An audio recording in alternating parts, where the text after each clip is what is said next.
এরপর যখন হয়ে গেল চূড়ান্তভাবে, তা এখন চুক্তি অনুযায়ী মুসলমানরা কি হুদাইবিয়া থেকে মক্কায় যাবে না মদিনায় যাবে? মদিনায় ব্যাক করবে। চুক্তি তো এটাই ছিল যে এবছর আর পালন করতে পারবে না, ব্যাক করবে। তো মদিনা থেকে মানুষগুলো আবার মদিনায় ব্যাক করে ফিরে গেল। পরের বছর আবার উমরা পালনে নবীজি আবার সাহাবীদেরকে নিয়ে মক্কায় গেলেন, যেটাকে বলা হয় উমরাতুল কাজা। অর্থাৎ কাজা শব্দটা একটা কাজা, যেটা যেভাবে আমরা চিনি, নামাজ কাজা যেটা আমরা কাজা এই অর্থে যেটা চিনি, আর একটা কাজান হলো চুক্তি পালনের কাজা। চুক্তি ছিল পরের বছর উমরা করবে, ওইটা দুই অর্থেই ঠিক আছে। নবীজি পরের বছর আবার উমরা করলেন। ওই মাসটা, ওই সময়টা ছিল জিলকদ মাস। সুবহানাল্লাহ। চারবার হাদিসের ভিতরে ওই যে চারবার যে উমরা পালন করেছে কথা আছে, চারবার এর ভিতরে একটা ওই যে ষষ্ঠ হিজরির হুদাইবিয়ার যেই উমরা, যেটা পথিমধ্যে ব্যাঘাত ঘটেছিল, বাধা সৃষ্টি হয়েছিল, উমরা পালন করতে পারে নাই, ওইটাকেও একটা উমরার অন্তর্ভুক্ত করা হয়েছে। সুবহানাল্লাহ। অর্থাৎ ওইটা করতে পারে নাই, কিন্তু আল্লাহ পাক ওই হুদাইবিয়া প্রান্তরে ১৫০০ সাহাবী সবাইকে ওইটা উমরা সওয়াব দিয়ে দিয়েছেন।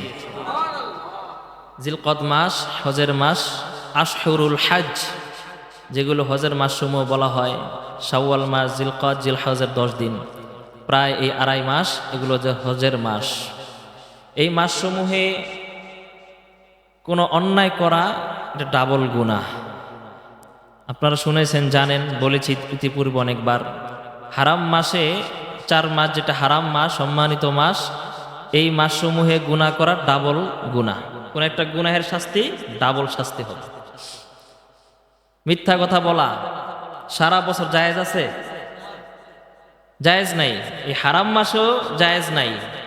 তবে হারাম মাসে কেউ মিথ্যা বললে অন্য মাসে মিথ্যা বলার তুলনায় শাস্তি কয় গুণ। কারণ প্রিয় হাজিরিন, আল্লাহর কাছে আমরা দোয়া করি, আল্লাহ পাক যেন আমাদেরকে জীবনে একবার হলেও হজ্জে মাবরুর, বাইতুল্লাহর পথিক, বাইতুল্লাহর মুসাফির হিসেবে যেন আমাদের ইহরামের কাপড়ে কবুল করেন। যারা এবছর হজের জন্য নিয়ত করেছেন, যারা চলেছেন হজের প্রান্তরে, আল্লাহ পাক সকল হাজিদের হজকে কবুল করে বেগুনা মাসুম করে নিজ গন্তব্যে পৌঁছে দেন। রসুলের হাদিসে শরীফ থেকে সংক্ষিপ্ত একটি হাদিস আপনাদের সামনে যেটা পাঠ করেছিলাম, নবীজি বলেন যে ইন্নামাল আমালু বিন্নিয়াত, সব কাজের আগে নিয়ত কি করতে হবে? ঠিক করতে হবে। নিয়ত যদি ঠিক না থাকে, লক্ষ টাকা দিয়ে হজ পালন করেও হজ আদায় হয় না। আল্লাহ। হজের ব্যাপারে আরো একটি মাসআলা আমরা এটা পরিষ্কার করা ভালো। হজ এটা ফরজ বিধান। কারো উপরে হজ ফরজ হয়েছে, সে হজ ফরজ হজ আদায় করলো না, বছর বছর সে উমরা পালন ঠিকই করে। সে যদি 1001 কোটি বারও যদি উমরা পালন করে, বড় হজ না করে, তাহলে বড় হজের ফরজ তার পক্ষ থেকে আদায় হবে না। উমরা এটা হজ না। অনেকে আমাদের একটা ভুল ধারণা, উমরা করে আসলে হেরে হাজি সাহেব বলি না। উমরা এটা হচ্ছে আল্লাহর পক্ষ থেকে বিশেষ আরো একটি ফর্মুলা। এটা হচ্ছে নফল, যার এবিলিটি সামর্থ্য আছে সে করবে, কিন্তু এর দ্বারা কিন্তু ফরজ হজ কিন্তু কি হবে না? আদায় হবে না। এখন মনে করেন সস্তার আমলে কোনো ব্যক্তির উপরে হজ ফরজ হয়েছিল 20-25 বছর আগে। ছোটবেলা আমরা দেখছি বড় হজ করতে হতো 2 লক্ষ 2.5 লক্ষ টাকা লাগতো, আর কমে আপনারা দেখেছেন। তো ওই সস্তার আমলে যদি কোনো ব্যক্তির উপরে যদি হজ করার মতো সামর্থ্য থেকে থাকে, কিন্তু এখন চড়া দামের সময় আইসা এখন হজ করতে লাগে মিনিমাম 5 লক্ষ 7 লক্ষ টাকা এরকম লাগে। তো এখন কিন্তু প্যাকেজের দাম বাড়ছে। এখন কিন্তু ওই লোকের আর অ্যাবিলিটিও নাই, বা আগে এক সময় তার সময় ভালো ছিল, এখন সময়টা খারাপ হয়ে গেছে। তো এখন ওই ব্যক্তির উপরে এখন আইসা তার কাছে কি ওই সময়ে সস্তার আমলে সে হজ পালন করে নাই, রেখে দিছে, বুড়া বয়সে সে করবে। বুড়া বয়সে আইয়া দেখে যে এখন তো বাজারের দাম বাইরে গেছে গা, এখন 5 লাখ 6 লাখ টাকার নিচে হজের নাম নেওয়া যায় না। এখন ওই ব্যক্তি কয় যে আমার তো সামর্থ্য না, আমি হজ করতাম না। এখন বলেন তো ওই ব্যক্তির পক্ষ থেকে এই হজের ফরজ আদায় হবে? তার উপর ফরজ হয়েছিল কিন্তু সে ওই সময় করে নাই। এখন চড়া দাম হোক, এখন যদি কোটি টাকা হয়, তার জন্য হজ করতেই হবে, করতেই হবে। এজন্য প্রিয় হাজিরিন, হজ ফরজ হয়ে গেলে আমরা মনে করি এখনো পোলাপান বিয়া করাই নাই, বিয়া শাদী দেই নাই, মেয়ে বিয়ের লায়েক আছে, সন্তান আছে, ওলারে বিদেশ পাঠাই একটা অবস্থা ভালো পজিশন নিয়ে তারপরে করব। এই করতে করতে করতে করতে গড়িমসি করতে করতে আর তার হজ হয় না। আবার সমাজের কিছু মানুষের এমনও ধারণা রয়েছে যাদেরকে হজের কথা বললে এরা মনে করে এখনো তো চুলদারি পাকে না, এত আগে হজ করে কি করুন, বুড়া বয়সে গিয়ে হজ করুন। এরা মনে করে যে হজ মানে বুড়া মানুষের আমল। নাউজুবিল্লাহ। হজ এরা বুড়া বয়সে করবে। আস্তাগফিরুল্লাহ। হজ এটা ফরজ বিধান, এটা বুড়া আর যুবক না, এটা প্রত্যেক মুসলমানের উপরে ফরজ। মুসলমান সামর্থ্য থাকলে সে যৌবন অবস্থায় সে করবে, সামর্থ্য না থাকলে বুড়া বয়সে তার করার দরকার নাই। এই ইবাদত আল্লাহর পক্ষ থেকে বান্দার উপর আরোপিত হয়েছে। এটার সাথে বয়সের কোনো রিলেশন নাই, এটার সাথে বার্ধক্যের কোনো সম্পর্ক নাই, এটার সাথে সন্তান বিয়ে শাদী দেওয়া, মেয়ের বিয়ে শাদী দেওয়া, নাতি নাতকুরকে বড় করে দেওয়া, বাড়ি ঘরের কাজগুলো শেষ করে দিয়া, এগুলোর কোনো টাল বাহানা চলবে না। হজ যখন ফরজ হবে আপনাকে তখনই করতে হবে। অনেক চাচারা আছে ধনী মানুষ, এদেরকে হজের কথা বললে কয় এই তো আর 4-5 বছর পরে হজ করে একবারে ভালোই যাবো। তার মানে সে আর 4-5 বছর সে আরো আকাম কুকাম করবে, বুঝেন নাই? নচেত সে কথা কেন বলবে? এর যদি হজের কথা বলা হয়, বলে যে আর 4-5 বছর পর আইসা হজ করে একবারে তওবাতিল্লাহ করে একবারে ভালোই যাবো। তার মানে বোঝা গেল এখন সে থাকবে সমাজের ভিতরে, সে ফাসাদ তৈরি করার জন্য থাকবে। এই যত বাটপারি করবে, মিথ্যাচার করবে, যত রকমের গীবত শিকায়েত করবে, উল্টা পাল্টা করবে, একজনের বিচারে যে আঙ্গুল লাগানি সেইগুলো করবে। এখনো তার নিয়ত ভালো না, এখনো তার মরার জন্য সে প্রস্তুতি নেয় নাই। সে ভাবতেছে আরো পরে মরমু, এর আগে প্রস্তুতি নিয়ে হজ করে আইসা ভালো যাবো। হাজার হাজার এমন হাজি সাহেব রয়েছে কবরের ভিতরে যারা বলেছিল 2030 সালে 25 সালে হজ করে ভালো যাবো, ওই সময় আসার আগেই তারা চলে গেছে কোথায়? কবরে। কাউকে সুযোগ দিয়ে আসবে না, কাউকে মেসেজ দিয়েও মৃত্যু আসবে না। কত বড় একটা কথা আপনি চিন্তা করেন, ফিলিংস করেন। যেই মানুষটা বলতেছে যে 5-6 বছর পর হজ করে ভালো হয়ে যাবো, তার মানে কি বুঝাচ্ছে সে? কত বড় বেপরোয়া জিন্দেগি যাপন সে করতেছে, কত বড় কাট্টা কাফের তার চাল চলনে সে প্রমাণ করতেছে। অথচ বান্দা হিসেবে জমিনের ভিতরে থাকতে হবে। কুন ফিদ দুনিয়া কাআন্নাকা গরীবুন আও আবিরিস সাবিলি। মদিনার রাসূল বলেন যে দুনিয়ার ভিতরে তুমি এমন ভাবে চলো যাতে করে তুমি একটা পথিক মুসাফির মাত্র। মুসাফির মাত্র। এই যে এখানে আপনারা সমাজের মানুষ সবাই একে অপরকে চিনেন, সমাজের ভিতরে একজন আরেকজন একটা পজিশন আছে, অবস্থান আছে, চাইলে কেউ দুই একটা কথা বলতেও পারবেন। এখান থেকে যদি আপনি টেকনাফ এলাকায় সফরে যান, সেখানে গিয়ে জুমার সালাত আদায় করতে এরকম একটা পরিবেশ আপনি বসলেন, বলেন তো দেখি বুকে হাত দিয়ে আজকে আপনার মনের ভিতরে যে পরিমাণ সাহস, মনের ভিতরে যে পরিমাণ একটা নিরাপত্তা, মনের ভিতরে যে পরিমাণ একটা নিশ্চয়তা কাজ করে, টেকনাফ আপনি মুসাফির একা থাকলে সেখানে এই পরিমাণ কাজ করবে? ওইখানে কথা বলতে আপনার ভয় লাগবে, সেখানে আবার মানুষের উপর হাত তোলা তো দূরের কথা। নবীজি বলেছেন দুনিয়াতে থাকে এরকম একজন অচেনা অপরিচিত মুসাফির হইয়া। সুতরাং যেই ব্যক্তিটা নিজেকে মুসাফির মনে করবে সেই ব্যক্তি কোনোদিন কোনো মানুষকে এলাকায় থেকে কারো উপর হাত তুলবে না, সে মুসাফির।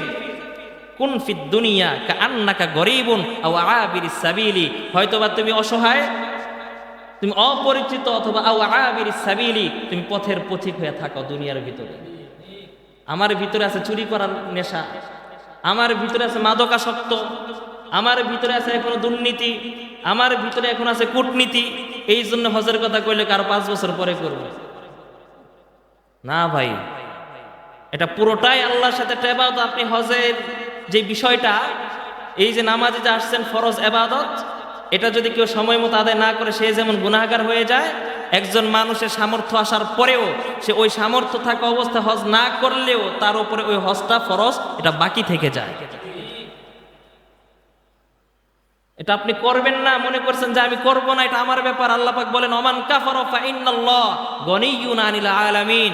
তোমাদেরকে সামর্থ্য দেওয়ার পরেও তোমরা করবা না, সুতরাং মনে রাখো ফা ইন্নাল্লাহ, আমি আল্লাহ পাক গনিয়্যুন আনিল আলামিন, জগৎবাসীর কারো মুখাপেক্ষী আমি আল্লাহ না। না করলে আমার কিছু আসে যায় না। সমাজে আরো একটি মাসআলা বলে দেই, হজের ব্যাপারে সামর্থ্য কতটুকু থাকতে হবে সহজে বোঝেন। মনে করেন আপনার যে বসত ভিটা যেটা আছে, যেটাতে আপনি বাস করেন থাকেন, একটা বসত ভিটা এবং আপনার এর বাহিরে অনেক সম্পদ রয়েছে, ওই সম্পদের কোনো একটা অংশ যদি বিক্রি করলে যদি আপনার এই পরিমাণ সম্পদ হয়ে যায়, যেই পরিমাণ সম্পদ দিয়ে আপনি 1.5 মাসের সফরে মক্কায় থাকতে পারবেন এবং 1.5 মাস সময় আপনার বাড়িতে রেখে যাওয়া পরিবারগুলো থাকতে পারবে, এই পরিমাণ টাকা হয়ে যায়। বুঝে আসছে? মনে করেন আপনার বসত ভিটা ছাড়া আপনার একটা জমি আছে 10 কাঠা, সেখান থেকে 5 কাঠা বিক্রি করলে দেখা যায় আপনি 10 লক্ষ টাকা পেয়ে যাচ্ছেন। এখন এই 10 লক্ষ টাকা আপনার 1.5 মাসের এই সফরে থাকা অবস্থায় খরচাদি, আপনার বাড়ির পরিবারকে রাখার খরচাদি সব কিছু কিন্তু হয়ে যায়, 10 লাখে হয়ে যায়, সফরের খরচ সব কিছু হয়ে যায়। এবং ফিরে আইসাও আপনাকে চলতে গিয়ে কারো মুখাপেক্ষী হতে হবে না। মুখাপেক্ষী হতে হলে সেটা আবার ভিন্ন। মনে করেন আপনার যে 10 কাঠা জায়গা ছিল সবটাই বিক্রি করছেন, এখন হজ করে আইসা আপনি পথের পথিক হয়ে গেছেন, না, ইসলাম এটা বলে না। কিছুটা বিক্রি করলে যদি আপনার হয়ে যায় তাহলে আপনার উপর হজ ফরজ। বিষয়টা বুঝছেন?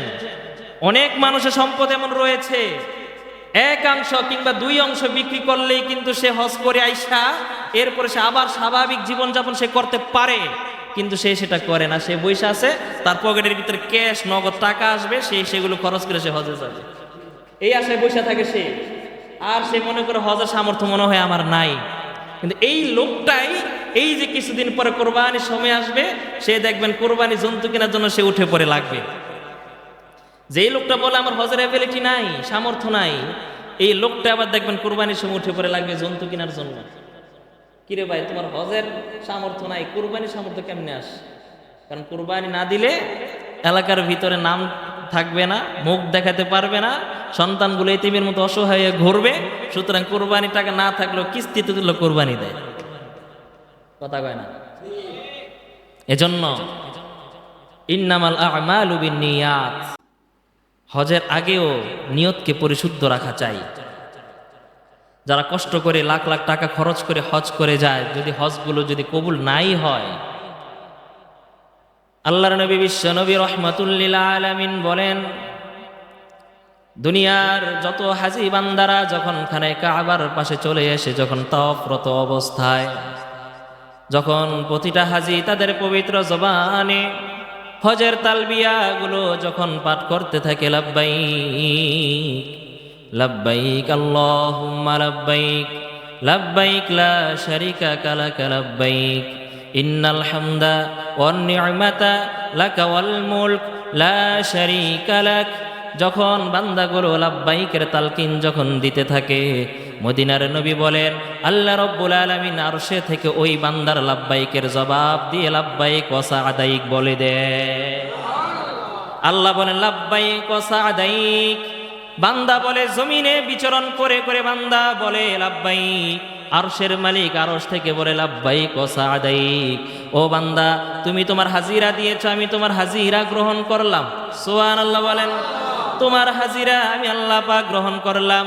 ওয়া সা'দাইক, এবং তোমার জন্য খুশনসিব, তোমার জন্য সৌভাগ্য যে তুমি দুনিয়ার সমস্ত ঝাই ঝামেলা ছেড়ে দিয়ে আমি আল্লাহ রাব্বুল আলামিনের রহমতের কোলে চলে এসেছো। তোমার সমস্ত গুনাহগুলো মাফ করে আল্লাহ পাক তোমাকে জান্নাতি বানায় দিবে। মদিনার নবী এটাও বলেছেন। আবার কিছু কিছু এমন ধনীর দুলাল কিছু মানুষ রয়েছে, প্রভাবশালী মানুষ, মালদার অনেক সম্পদওয়ালা মানুষগুলো, তারাও আইসা মদিনার প্রান্তরে মক্কার প্রান্তরে তাওয়াফ করে আর লাব্বাইক লাব্বাইক যখন বলে, আল্লাহ রাব্বুল আলামিন আরশে আজিম থেকে ওই বান্দাগুলোর লাব্বাইক গুলোকে ফিরাইয়া দেয় আর বলে লা লাব্বাইক ওয়ালা সা'দাইক লা লাব্বাইক লাকা ওয়ালাকা সা'দাইক।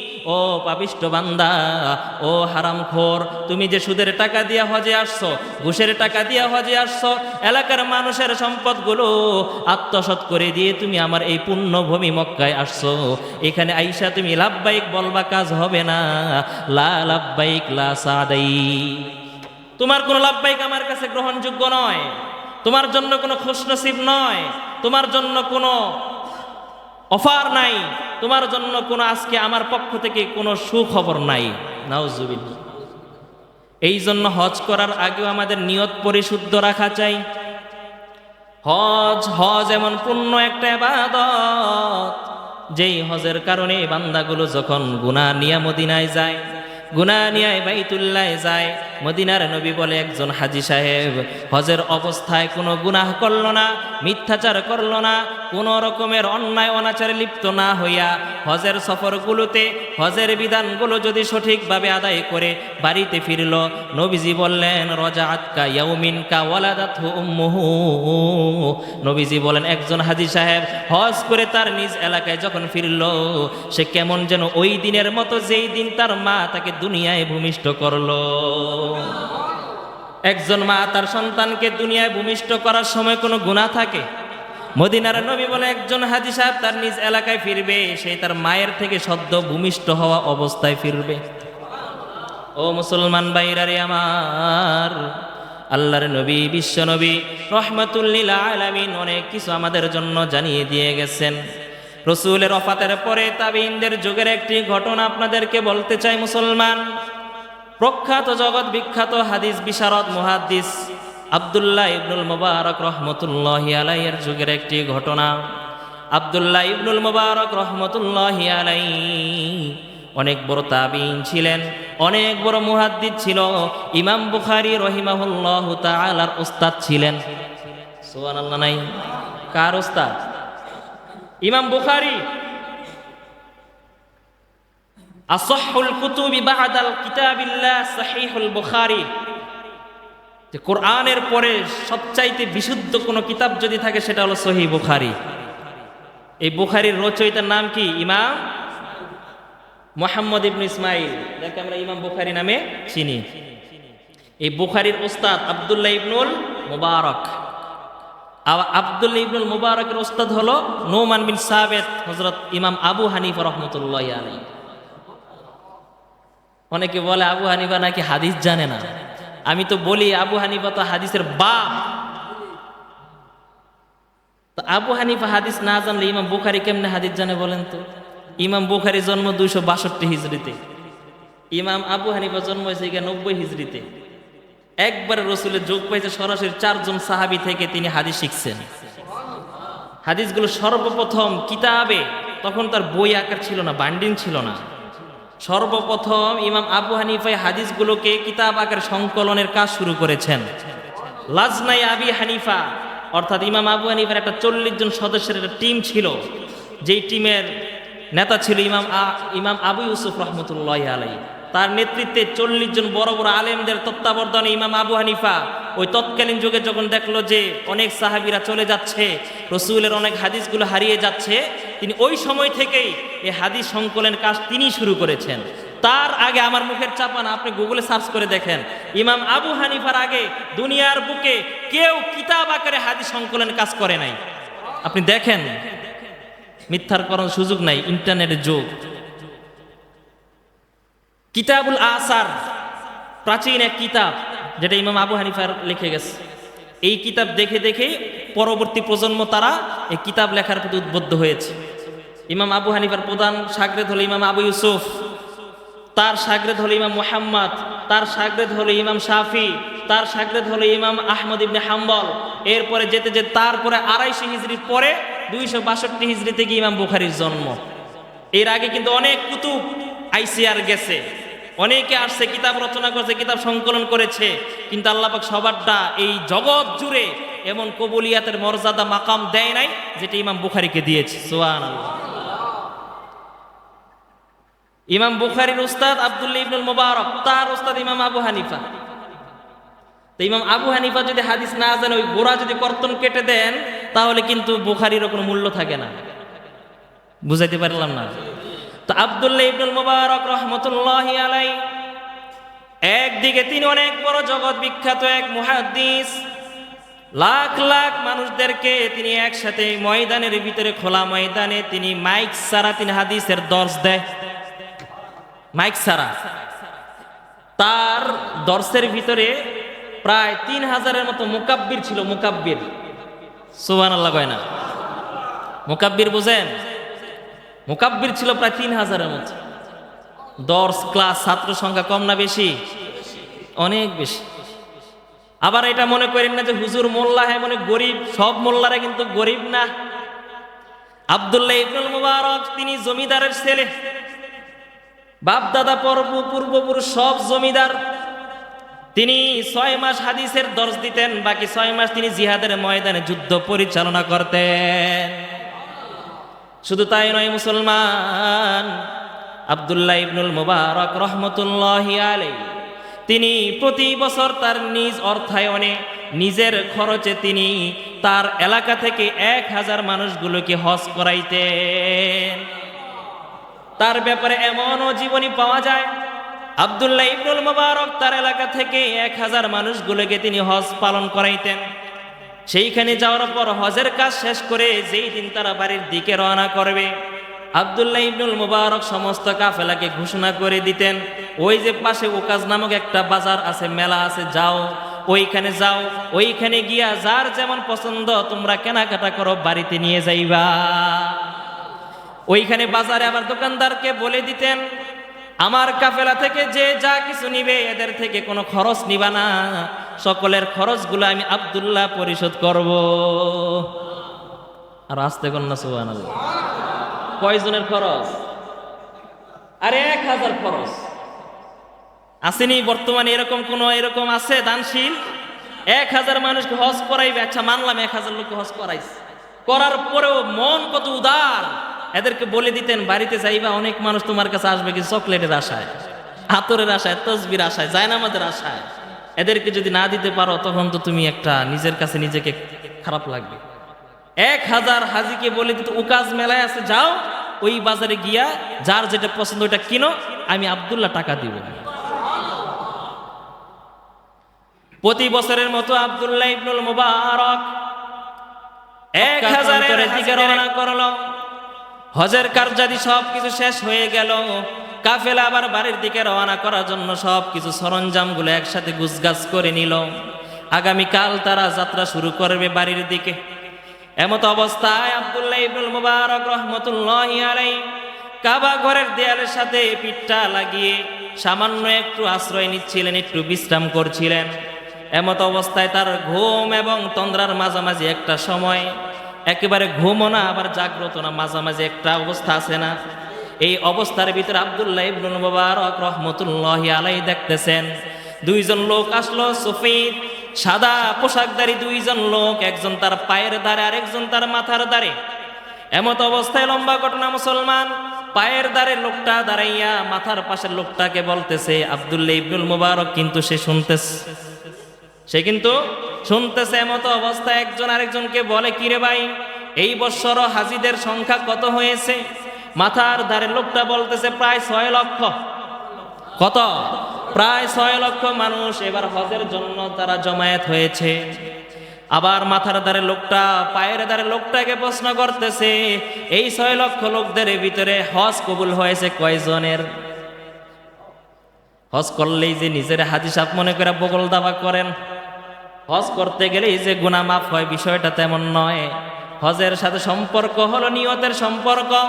আমার হজ করার যদি নিয়ত থাকে, আমার নামের শুরুতে আলহাজ লাগাইব, আবার সামনে আমি মেয়রের নির্বাচন করব, উপজেলা নির্বাচন করব, যদি হাজি নাম না থাকে তাহলে নামটা ফোটে না। এলাকার ভিতরে আমি অনেক মজমা করি, অনেক দরবার করি, অনেক বৈঠক করি, শুধু নামটাই সবাই নেয়। যদি একবার 5 লক্ষ টাকা খরচ করে একটা হজ করে আসি, এরপর থেকে নাম নিবে না, বলবে হাজি সাহেব। কথা কয় না? এই নিয়তে অনেক মানুষ কিন্তু আছে, যদিও আপনারা আলহামদুলিল্লাহ ভালো, এমন অনেক মানুষ এই নিয়তেও হজ করতে যায়। এবার ওই এক লোক তার পায়ের ধারে লোককে বলতেছে, কয়জনের হজ কবুল হয়েছে? পায়ের ধারে লোকটা বলতেছে, একজনের হজ এই বছর কবুল হয় নাই, একজনের হজ কবুল হয় নাই। আরেকজন অবাক হয়ে বলল, কি বলো, এত কষ্ট করে মানুষগুলো হজের জন্য আসলো, একজনের হজ কবুল হয় নাই, ব্যাপারটা কেমন দেখা যায়? এমত অবস্থায় পায়ের ধারে লোকটা বলতেছে, ভাই টেনশন নিও না, সিরিয়ার ভিতরে একজন লোক রয়েছে, নাম তার আলী ইবনে মুওয়াফফাক। আলী ইবনে মুওয়াফফাক, ওই লোকটা হজের জন্য টাকা জমিয়েছিল, আসতে পারে নাই। ওই লোকের উসিলায় আল্লাহ পাক 6 লক্ষ হাজিদের হজ কবুল করে নিয়েছে। আব্দুল্লাহ ইবনুল মুবারক রহমতুল্লাহি আলাইহি জাগ্রত হয়ে গেলেন, উঠে বসলেন, কিরে, আমি এত বড় মুহাদ্দিস, প্রতি বছর 1000 লোকদেরকে নিজের অর্থায়নে হজ পরিচালনা করাই, আমি সহ কারোই নাকি যদি হজ আদায় হয়ে না থাকে, আর ওই লোক সিরিয়ায় থেকে তার উসিলায় আমাদের হজ কবুল হইল, তাহলে বোঝা গেল ওই লোকটা আমার চাইতে অনেক বড় বুজুর্গ, ঠিক কিনা? আব্দুল্লাহ ইবনুল মুবারক তার কাফেলা সবাইকে ডাকলেন, কাফেলাকে ডাক দিয়া বলল, ভাই তোমরা সবাই চলে যাও ইরাকে। আব্দুল্লাহ ইবনুল মুবারকের বাড়ি ছিল ইরাকে। তোমরা সবাই চলে যাও তোমাদের নিজ নিজ বাড়িতে, আমি একটু সিরিয়ায় যাই, আল্লাহর ওলি থেকে আমি কিছু দোয়া এবং বরকত নিতে চাই। সিরিয়া এত বড় শহরের ভিতরে লোকটাকে খুঁজবে, খোঁজার মতো তার কাছে কোনো কুলু নাই। একটা মাত্র নাম জানে, আলী ইবনু মুআফফাক, আর বাড়ি হলো সিরিয়ায়। দুইটা তথ্য নিয়ে এবার আব্দুল্লাহ ইবনুল মুবারক সিরিয়ার পথে রওনা করলো। সিরিয়ার সমস্ত শহরগুলোর ভিতরে, বড় বড় জায়গার ভিতরে গিয়ে গিয়ে, বড় বড় খানকা মাদ্রাসা মসজিদগুলোতে গিয়ে গিয়ে এই লোকের নাম বলে, কেউ তার চিনে না। আলী ইবনে মুআফফাক নামে কেউ তাকে চিনে না। আব্দুল্লাহ ইবনুল মুবারক রহমতুল্লাহি আলাইহি চিন্তা করলো, এত বড় বুজুর্গ, হয়তোবা সে শহর ছেড়ে, লোকালয় ছেড়ে হয়তো গ্রাম অঞ্চলে কোনো বসতি ঘরে থাকে। এই জন্য গ্রামে চলে গেল, অজপাড়া গায়, এমন একটা জায়গায় লোকালয়ের ভিতরে গিয়ে যখন মানুষগুলোর কাছে আলী ইবনু মুআফফাক নাম জিজ্ঞাসা করতেই মানুষগুলো বলল, এই নামের লোক তো ওই এলাকায় থাকে। সুবহানাল্লাহ বলেন। এই নামের লোক তো ওই এলাকায় থাকে। এবার নাম জিজ্ঞেস করতে করতে গিয়ে সামনে গিয়ে দেখে একটা জীর্ণ শীর্ণ কুঁড়ে ঘর, ভাঙ্গাচুরা একটা ঘর, যে ঘরটার দিকে সবাই তাকে ইঙ্গিত দিয়েছিল। ওই ঘরের বাহিরে দাঁড়াইয়া সালাম দিল আব্দুল্লাহ ইবনুল মুবারক। ভিতর থেকে সালামের জবাব দিয়ে একজন লোক বেরিয়ে আসলো, এমন জীর্ণ শীর্ণ পোশাকে, শরীরের ভিতরে দুর্গন্ধ, জামা কাপড় তত বেশি উন্নত না, এমন একজন জীর্ণ শীর্ণ একটা লোক সালামের জবাব দিয়া আব্দুল্লাহ ইবনুল মুবারক রহমতুল্লাহি আলাইহির সামনে দাঁড়িয়ে গেছে। আব্দুল্লাহ ইবনুল মুবারক বলতেছে, আনতা আলী ইবনুল মুআফফাক, তুমি কি আলী ইবনে মুআফফাক? ওই লোকটা বলে, নাম আনা আলী, আমি আলী। হযরত আব্দুল্লাহ ইবনুল মুবারক সে অবাক হয়ে গেল, কিরে এত বড় বুজুর্গ যার কাছে দোয়া নিতে আসলাম। আব্দুল্লাহ ইবনুল মুবারক সে এটা নিয়ে আর বেশি ভাবলো না, আর বেশি কথা বাড়াইল না। সে জানে আল্লাহ রাব্বুল আলামিন যখন যাকে চায় তাকে কিন্তু অলির মর্যাদা দেয়। আলী ইবনুল মুবারক, আব্দুল্লাহ ইবনুল মুবারক এবার আলী ইবনুল মুআফফাককে জিজ্ঞাসা করলো, ভাই তোমার এমন কি আমল রয়েছে যে আমলের কারণে আল্লাহ পাক তোমার মর্যাদা এত বাড়িয়ে দিয়েছে? কি এমন ইবাদত তুমি করো, কি এমন আমল তোমার রয়েছে আমি জানতে চাই। সুদূর ইরাক থেকে আমি তোমার কাছে আসছি শুধুমাত্র দোয়া নেওয়ার জন্য। আলী ইবনে মুআফফাক চোখের পানি ছেড়ে দিয়া বলে, হুজুর, আব্দুল্লাহ ইবনুল মুবারক এত বড় একজন মুহাদ্দিসের নাম, জগৎ বিখ্যাত নাম, জগৎ জুড়ে যার শুধু প্রশংসা, সুনাম আর সুনাম, যাকে দেখার জন্য দিলের ভিতর অনেক তামান্না ছিল, কিন্তু এত দূরে যাওয়ার মতো আমার কোনো পাথেও নাই। আল্লাহর কাছে দোয়া করেছিলাম, জগৎ বিখ্যাত হাদিস যিনি, এই মুহাদ্দিসের সাথে যেন একটা আবার আমাকে দেখা করায়। এত বড় জগৎ বিখ্যাত আপনি বড় আলেম আমার বাড়িতে চলে আসছেন, আপনি বসেন, আপনার কাছে বলার মতো ছোট্ট একটা স্মরণীয় ঘটনা আমার আছে, আমি বলতে চাই।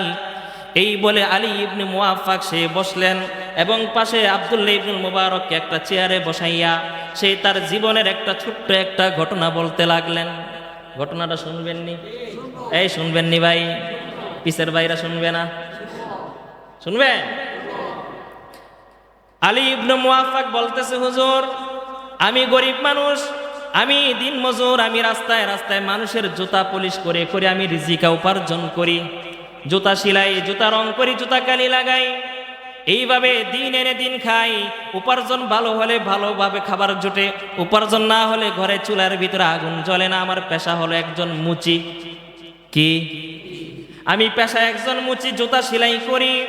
প্রতি বছর যখন শাওয়ালের মাস যখন শুরু হয়ে যায়, আশহুরুল হজ যখন শুরু হয়ে যায়, হজের মাস যখন শুরু হয়ে যায়, সিরিয়া থেকে সমস্ত হাজিদের কাফেলাগুলো আমার বাড়ির সামনে দিয়া তার ইহরামের কাপড় পরিধান করিয়া হজের তালবিয়া পাঠ করতে করতে আমার বাড়ির দিক দিয়ে যায়।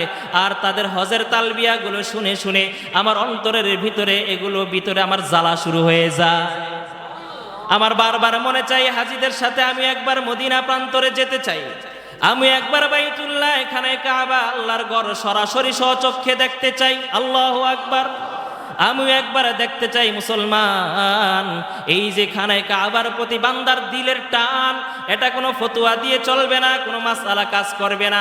একজন মুচি সে কেন খানায় কাবায় যাইতে চাইবে, এই মাসআলা কিন্তু এইখানে চলবে না। পুরোটাই সম্পর্ক বান্দার আবেগের সাথে। যেই মানুষের অন্তরের ভিতরে খানায় কাবার প্রেম থাকবে, যেই মানুষের অন্তরের ভিতরে বাইতুল্লাহর প্রেম থাকবে, ওই মানুষগুলো শয়নে স্বপ্নে সব সময় বাইতুল্লাহ যাওয়ার জন্য আল্লাহর কাছে ফরিয়াদ করবে। ওই মানুষগুলো খানায় কাবায়কে অন্তর জুড়াইবে। যেই প্রশান্তি সেখানে কাবায় গিয়ে পাইবে, ওই প্রশান্তি সুইজারল্যান্ড কক্সবাজার কোনো জায়গায় গিয়ে সেটা পাবে না। আজকে ধনী মানুষগুলো টাকা হলে বিভিন্ন দেশে যায়, কিন্তু মদিনা শরীফে যায় না। ওই মানুষগুলোর ভিতরে যদি মদিনার প্রেম থাকতো, তাহলে ওই মানুষগুলো এত টাকা লক্ষ টাকা খরচ করে মালদ্বীপ না গিয়ে মদিনায় যাইতো, ঠিক কিনা? অথচ মদিনায় গেলেই কিন্তু মানুষের একটা অন্যরকম ভালো লাগা কাজ করে, ঠিক কিনা? ভালো লাগার জায়গা মদিনা, ভালোবাসার জায়গা মদিনা, বলেন না ভালোবাসার জায়গা মদিনা, ভালো লাগার জায়গা মদিনা, বলেন সবাই ভালোবাসার জায়গা মদিনা, ভালো লাগার। এমন সুন্দর জায়গা কোথাও দেখি না, এত সুন্দর জায়গা কোথাও দেখি না, সাজিয়েছেন দয়াল রব্বানা, ভালোবাসার জায়গা মদিনা, ভালো লাগার জায়গা মদিনা, ভালোবাসার জায়গা মদিনা। মদিনা শরীফে নূরের খাজিনা, মদিনা শরীফে নূরের খাজিনা, আশিক ছাড়া অন্য বুঝে না, ভালোবাসার জায়গা মদিনা, বলেন না ভালো লাগার জায়গা মদিনা, ভালোবাসার জায়গা মদিনা, ভালোবাসার জায়গা মদিনা, ভালো লাগার জায়গা মদিনা, বলেন না মারহাবা। আব্দুল্লাহ ইবনুল মুবারককে এবার আলী ইবনুল মুওয়াফফাক বলতেছে, হুজুর প্রতি বছর হাজিরা আমার সামনে দিয়ে তালবিয়া পাঠ করতে করতে যায়, অন্তরের ভিতরে ভীষণ ব্যথা, কিন্তু আমি তো পেশায় একজন মুচি, ঘরের ভিতরে খাবার ঠিক মতো নিতে পারি না। এত বড় সিদ্ধান্ত নেওয়াটা আমার জন্য মোটেই সহজ ছিল না। হুজুর একদিন আমি নিয়ত করলাম, দিনের বেলা জুতা সেলাই করে যে টাকাগুলো পাইব, ওই টাকাগুলো দিয়ে আমি আমার সংসার পরিচালনা করব। এখন থেকে আমি আমার ডিউটি দুই ভাগ করে নিলাম, এক ভাগ ডিউটি করব দিনের বেলা, আরেক ভাগ ডিউটি করব রাতের বেলা। রাতের বেলা যেই ডিউটিগুলো করব, ওই টাকাগুলো নিজের কাছে আমি গচ্ছিত রেখে রেখে নিজের কাছে আমি জমিয়ে জমিয়ে সঞ্চয় করে করে, যখন টাকাগুলো যখন অনেক বেশি হয়ে যাবে, ওই টাকা দিয়ে আমি বাইতুল্লাহর হজ পালন করার নিয়ত করলাম। এরপর থেকে আমি আমার ডিউটি 2 গুণ বাড়িয়ে দিলাম। দিনের টাকা দিয়ে সংসার চালাই, রাতের টাকাগুলো নিজের কাছে রেখে দেই। এইভাবে কষ্ট করে করে তিলে তিলে আমি টাকাগুলো ভালো মন্দ না খাইয়া, এই টাকাগুলো আমি জমাইতেছি কি করার জন্য? হজ পালন করার জন্য। অনেক লম্বা ঘটনা মুসলমান, সংক্ষেপ করে দেই। এরপর যখন আব্দুল্লাহ ইবনুল মুবারক রহমতুল্লাহি আলাইকে পাশে রেখে আলী ইবনু মুওয়াফফাক বলতেছে, হুজুর যখন আমার কাছে যখন টাকা বাইতুল্লাহ সফর পরিমাণ যখন হয়ে গেল, এত পরিমাণ টাকা হয়ে গেল, যেই পরিমাণ টাকা দিয়ে আমি হজের কাজগুলো সঞ্চালন করতে পারবো, এরপর আমি আমার টাকাগুলো নিয়ে আমি এলাকার হাজী সাহেবদের কাফেলার ভিতরে গিয়ে আমি আমার নাম লেখাইলাম। কাফেলাদের সাথে আমি আমার নাম অন্তর্ভুক্ত করে দিলাম। কাফেলার ভিতরে আমার নাম লিপিবদ্ধ হয়ে গেল। আমার সফরের কাজ শুরু হয়ে গেল। আগামীকাল আমরা হজের জন্য রওনা করব। ঠিক আগের দিন আমি সামান্য কিছু কেনাকাটা করার জন্য বাহিরে গেলাম। বাহিরে আসার পর আমার বিবি এমত অবস্থায় ছিল যে সে সন্তান সম্ভাবা বিবি ছিল, প্রেগনেন্ট গর্ভবতী স্ত্রী ছিল।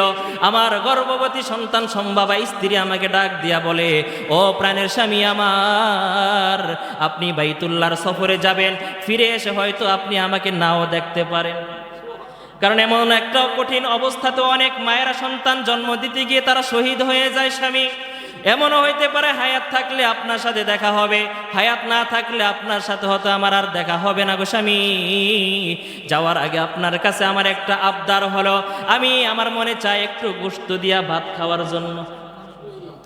আমার মন চাচ্ছে গোশত দিয়া ভাত খাওয়ার জন্য। মুসলমান ওই অবস্থায় মায়েদের অনেক কিছু খাইতে মন চায়, কারো তেঁতুল, কারো টক, কারো বিভিন্ন কিছু খাইতে মন চায় কি চায় না? আব্দুল্লাহ ইবনুল মুবারক ওই ঘটনা শুনতেছে। আলী ইবনু মুআফফাক তার স্ত্রীর জন্য এবার গোশতের খোঁজার জন্য বের হয়ে গেল। ঘর থেকে যখন বের হইল, প্রতিবেশী এক ঘর থেকে দেখলো গোশত রান্না করা, সুগন্ধ তার নাকের ভিতরে আসলো। আব্দুল্লাহ ইবনুল মুবারক, আলী ইবনু মুআফফাক তার প্রতিবেশীর ঘরের ভিতরে গিয়ে বলল, ভাই আমার, আমি আগামীকাল হজের জন্য রওনা করব। আমার ঘরে একটা সন্তান সম্ভবা স্ত্রী রয়েছে। আমার স্ত্রীর গোশত খাওয়ার জন্য মনটা বড় বেকুল হয়ে গিয়েছে। আপনি যদি আপনার এই রান্না করা গোশত থেকে একটা পেয়ালার ভিতরে কয়েকটা গোশত দিতেন, এই গোশতগুলো আমার স্ত্রীর মুখে আমি তুলে দিতাম, আমি হজ থেকে ফিরে এসে আপনার গোশতগুলো পরিশোধ করে দিতাম। একটা সময় আমরাও দেখেছি বাড়িতে বাড়িতে লবণ, চাল, তেল এগুলো কিন্তু ধার দেওয়া হতো, দেখেন নাই মনে হয়? একটা পেঁয়াজ, দুইটা পেঁয়াজ নিত, একটা শিশিতে করে তেল নিত, আবার ফেরত দিয়ে দিত। ওই আন্তরিকতা, ওই মহব্বত এখন আর সমাজে দেখা এখন নাই। এই কারণে ভাই এক ঘরে থাইকা কিন্তু ভাইয়ের ভিতরে মিল নাই। এটা ছিল আমরা ছোটবেলায় দেখেছি। আগে এই মানুষের ভিতরে মহব্বত ছিল। আলী ইবনু মুআফফাকের কথা শুনে তার প্রতিবেশী বলল, ভাই এই গোশত পাক হইতেছে, এটা আমাদের জন্য হালাল, কিন্তু তোমার জন্য হালাল না, তোমার জন্য হারাম। তখন আলী ইবনু মুআফফাক বলতেছে, ভাই এটা কেমন কথা বললেন? আপনিও মুসলমান, আমিও মুসলমান।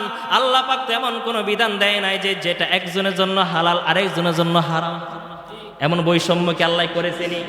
আরে বৈষম্য তো 17 বছর অনেক হইছে। আল্লাহর কাছে কোনো বৈষম্য আসেনি? আল্লাহ পাক যেটা হালাল সেটা সবার জন্য হালাল, যেটা হারাম সেটা সবার জন্যই কি। এবার বলতেছে, ভাই রে, ওই প্রতিবেশী আলী ইবনে মুআফফাককে বলতেছে, ভাই রে, আমার অবস্থা, আমিও কিন্তু বড় লোক এমন নয়, আমিও তোমার মতো একজন দিনমজুর, মজদুরির কাজ দেই, কামলা দেই, কাজ করার পর গায়ে খেটে কাজ করে টাকাই না সন্তানের মুখে খাবার তুলে দেই। আজকে তিন দিন পর্যন্ত রাস্তায় বের হই, কেউ কাজের জন্য নেয় না, কোথাও কোনো মজদুরি দিতে পারি না। 3 দিন হয়ে যায় কোনো কাজ না পাইয়া, ঘরের ভিতরে খাবার না খাওয়ার কারণে আমার তিনজন সন্তানগুলো তারা খাবার না খাইয়া ক্ষুধার অবস্থায় তারা আজকে সকালে বেহুশ হয়ে গেছে। 3 দিন পর্যন্ত কোনো উপার্জন নাই আমার। 4র্থতম দিনে আজকে সকালবেলা দেখি খাবারের অভাবে ক্ষুধার তাড়নায় সন্তানগুলো বেহুশ হয়ে গেছে। যেমনি হোক আজকে তাদের মুখে খাবার তুলে দিতে হবে। এই জন্য আমি বাবা হিসেবে আবার বেরিয়ে গেলাম, আবার কাজের সন্ধানে বেরিয়ে গেলাম। মানুষের ধারে ধারে যায়, কেউ আমাকে কোনো কাজ দেয় না। সন্ধ্যাবেলা যখন ভারাক্রান্ত হৃদয় নিয়ে সন্ধ্যাবেলা যখন বাড়ির দিকে রওনা করব, আর অন্তরে চিন্তা আমার, যদি খাবার না নেই তাহলে যেই অবস্থায় দেখে আসছিলাম, হয়তোবা রাত্রে আমার ঘর থেকে 3-4টা লাশ বের হবে, ক্ষুধার কারণে লাশ বের হয়ে যাবে। আমি বাবা হিসেবে সহ্য করতে পারবো না, মনের ভিতরে বড় ব্যথা। আমি বাড়ির দিকে ফিরতে লাগলাম, হঠাৎ করে দেখি শহরের একটা ডাস্টবিনের জায়গার ভিতরে একটা মরা গাধা পড়ে রইল। আমি নিরুপায় হইয়া উপায়ান্তর না দেখে ওই গাধা থেকে আমি কিছু গোশত কেটে নিয়ে আইসা আমি আমার ক্ষুধার্ত সন্তানগুলোর মুখে তুলে দিলাম। আমি আমার ক্ষুধার্ত সন্তানগুলোর মুখের ভিতরে দেওয়ার জন্য মৃত পশুর খাবার আমি চুলার ভিতরে বসাইছি। ও আলী ইবনে মুআফফাক, এই খাবারটা আমার সন্তানের জন্য হালাল, কিন্তু তোমার জন্য হারাম। আলী ইবনে মুআফফাক চোখের পানি ছেড়ে দিয়া বলে, ভাই রে, চুলা নিভাইয়া দেন, হারাম খাবার সন্তানের মুখের ভিতরে দিবেন না। আমি বাড়িতে যাচ্ছি, আমি কষ্ট করে টাকাগুলো হজের জন্য রেখেছিলাম, আমার বাড়িতে দেখি কোনো কিছু খাবার পাই কিনা, আমি আসতেছি, একটু অপেক্ষা করেন, সন্তানদের মুখে হারাম খাবার আপনি তুলে দিয়েন না। আলী ইবনে মুআফফাক তার বাড়িতে আসলো। আসার পর পুরো ঘরের ভিতর তল্লাশি করে খাবারের মতো কিছু আটা এবং কিছু ডাউল পাইছে। আর তার এত বছরে সঞ্চিত সাধনার যে হজের জন্য যেই টাকাগুলো সে সঞ্চয় করেছিল, ওই টাকার থলেটা নিয়ে আর কিছু খাবার নিয়ে তার প্রতিবেশীর বাড়ির দিকে রওনা করলো। প্রতিবেশীর বাড়িতে গিয়া বলল, ভাই এই যে নেন আটা এবং ডাউলগুলো, তাড়াতাড়ি করে খাবার বানাইয়া সন্তানগুলোর মুখের ভিতরে তুলে দেন। আল্লাহু আকবার। সন্তানের মুখের এদিকে খাবারগুলো তুলে দেন, আর এই টাকাগুলো থলেটা আমি আপনাকে দিলাম। বড় স্বপ্নের টাকাগুলো ছিল, বড় কষ্টের টাকাগুলো ছিল। রাতের বেলা ঘুম হারাম করে বিছানার ভিতরে পিঠ লাগাই নাই, শহরে রাস্তায় রাস্তায় ঘুরে ঘুরে জুতা কালি করে করে জুতা পালিশ করে করে টাকাগুলো আমি তিলে তিলে সঞ্চয় করেছিলাম। আমার হজ লাগবে না, হজ করতে লাগবে না, হজ আমার উপরে ফরজও ছিল না, আমি এটা নফল হজের জন্য যাইতাম। এই নেন টাকাগুলো দিয়ে দিলাম, এই টাকাগুলো দিয়ে আপনি আপনার সন্তানগুলোকে ভালো মন্দ খাওয়াইয়ে। আলী ইবনে মুআফাক বলতেছে, হুজুর মনে আছে তো? আব্দুল্লাহ ইবনুল মুবারককে বলতেছে, হুজুর এরপর আমি বাড়িতে চলে আসলাম, আমার চোখ দিয়ে কান্না আমি ধরে রাখতে পারলাম না। এত বছরের সাধনা আমার নিমিষেই শেষ হয়ে গেল, হজের আর যাওয়া আমার হবে না। কাফেলার সাথে নাম লেখাইলাম, কাফেলার সাথে আর আমি মুখ দেখাইতে পারবো না। আগামীকাল সকালেই তো কাফেলা আমার বাড়িতে আসবে নেয়ার জন্য, তাদেরকে আমি কি জবাব দিব? এই কারণেই আমি আমার বিবির কাছে হজের কথা বলে আমি রওনা করলাম। লোক চোখের আড়ালে গিয়ে এক জঙ্গলে গিয়ে আমি থাকতে লাগলাম, এক জঙ্গলের ভিতরে থাকতে লাগলাম। এইদিকে হজের মাসগুলো শেষ হয়ে গেল, হজ পালন করে গিয়ে সিরিয়ার কাফেলাগুলো এবার একে এক করে এলাকার ভিতরে ঢুকতে লাগলো। হুজুর যখন সর্বপ্রথম সিরিয়ার যে হজের কাফেলাটা আসলো, তন্মধ্যে একজন ব্যক্তি আমার বাড়িতে আইসা আমার সাথে মুসাফা করলো, আমার সাথে আইসা সাক্ষাৎ করে বলতেছে, রে ভাই আলী, কি ব্যাপার? তোমাকে আমরা মক্কা শরীফের তোমাকে তাওয়াফে কুদুমের ভিতরে একবার শুধু দেখলাম, পরে আর দেখলাম না, কই গেলা? একবার তোমারে দেখলাম আর কই দেখলাম না তোমারে, অথচ তুমি তো আমাদের সাথেই নাম লেখাইছিলা, কার সাথে গিয়ে হজ করছো?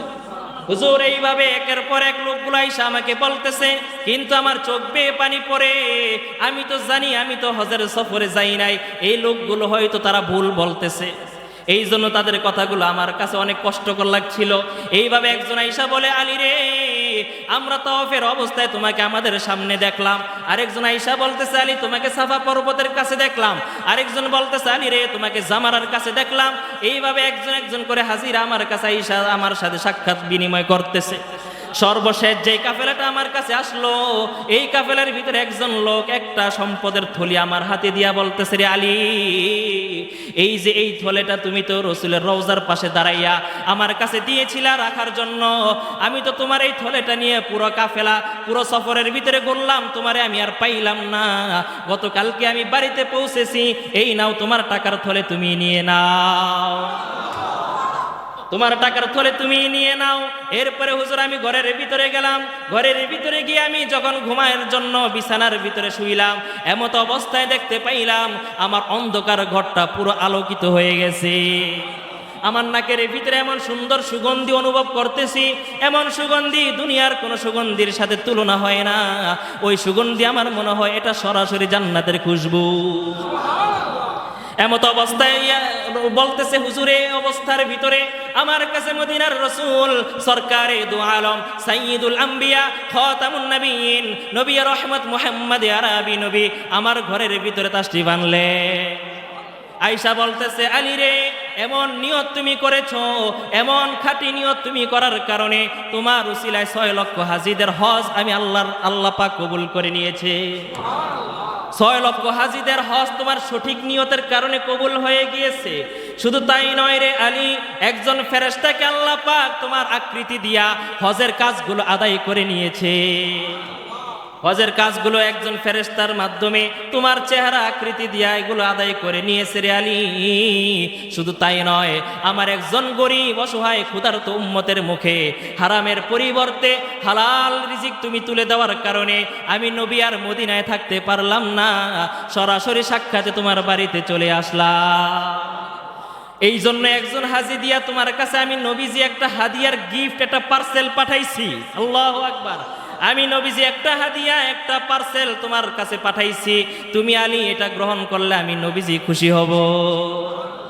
ও মুসলমান ভাইরা রে আমার, যত ইবাদত যা কিছু করি না কেন, নিয়ত যদি পরিশুদ্ধ থাকে, ইবাদতের সওয়াবগুলো আল্লাহ পাক বহু গুণে বাড়িয়ে দেয়। আর নিয়ত বিশুদ্ধ না থাকলে লক্ষ টাকার হজও কিন্তু আল্লাহ বাতিল করে দেয়।